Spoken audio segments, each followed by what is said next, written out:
ainda. Algumas observações aqui que eu queria passar, e eu já tenho uma pergunta para você, Mari. O Jal Garcia, que está sempre com a gente aqui, ele disse que ele lembra da Copa de 94 nos Estados Unidos, quando os brasileiros faziam uma tremenda festa na rua, e os americanos perguntavam, mas o que é isso? Porque eles mal sabiam que a Copa do Mundo estava acontecendo. Eu lembro dessa época também, que os americanos ficaram discutindo, mas como é que um jogo de 90 minutos pode acabar 0-0 e todo mundo achar que foi um jogão? De fato, estranho isso, né? Eu já vi muito 0-0 que foi um jogão e já vi muito 3-0 que foi uma tragédia, até porque era contra a Portuguesa, então, enfim. Temos uma outra. Mas isso é muito raro também, de acontecer, né? É muito raro a Portuguesa ser derrotada. A Portuguesa perder? Raríssimo.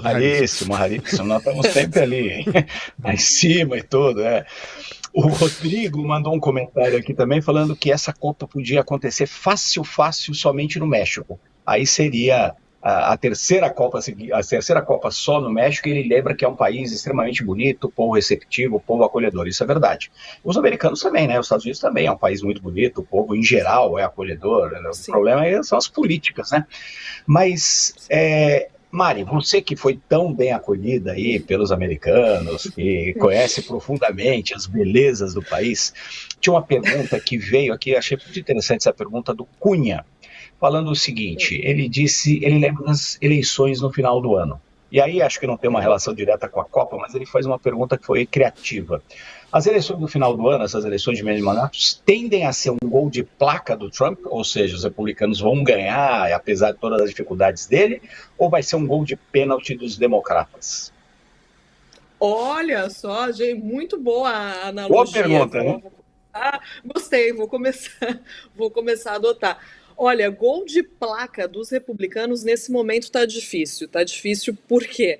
Porque, em geral, a população está muito insatisfeita com o governo Trump, porque os preços estão subindo, né? A gente tem uma inflação, a gente registrou aqui uma inflação de 4,2% agora em maio, na inflação anual, então um nível alto que os Estados Unidos não alcançavam desde o governo Biden, desde alguns anos atrás, no governo Biden. Então as pessoas estão sentindo isso no bolso, estão insatisfeitas, e normalmente isso é assim em qualquer parte do mundo, né? Quando as pessoas estão insatisfeitas com a situação, com o governo, vão para a oposição. Então isso está dificultando o golaço de Donald Trump ou dos republicanos, e os republicanos mesmo estão preocupados com isso. A gente está começando a ver um movimento no Congresso de republicanos se opondo a medidas de Donald Trump. É um movimento que a gente tem que tomar muito cuidado quando a gente fala, porque ele é encabeçado principalmente por congressistas que já estão com os mandatos acabando, que não vão tentar reeleição, então não tem muito a perder. Mas ainda assim é significativo, porque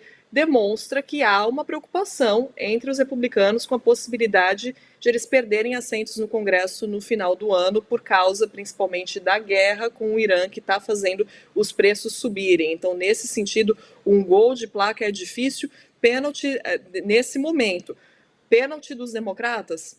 Pode acontecer, mas o Partido Democrata também está com dificuldades para se organizar agora, né? O Partido Democrata está muito fragmentado, está com dificuldades de se organizar em torno de nomes fortes do partido, então também tem as suas fraquezas. Nesse momento está difícil. Ali eu diria que a gente está mais chegando nessas eleições de meio de mandato, eleições de Congresso. Eu diria que está parecendo um momento de pênalti mesmo, em que os dois lados estão extremamente aflitos, e quem ganhar, quem der o primeiro gol ali, sai muito na vantagem. Então, quem conseguir ali manejar melhor enfim, se Trump conseguir de alguma forma melhorar a sua imagem, melhorar a economia, sai em frente, se a situação continuar do jeito que está, isso é uma vantagem enorme para os democratas, mas eu diria que a gente chegou, sim, para aproveitar a analogia que eu achei muito boa, que a gente chega para essas eleições de meio de mandato nos pênaltis, com os dois lados ali desesperados e aflitos, e os dois lados com muita preocupação e com muito a perder, porque afinal de contas, se Trump perde o controle do Congresso, ele perde a governabilidade, vai ter 2 anos muito difíceis pela frente. E para os democratas também, né, ficar com mais 2 anos de republicanos enfraquece ainda mais um partido que já está numa situação difícil também.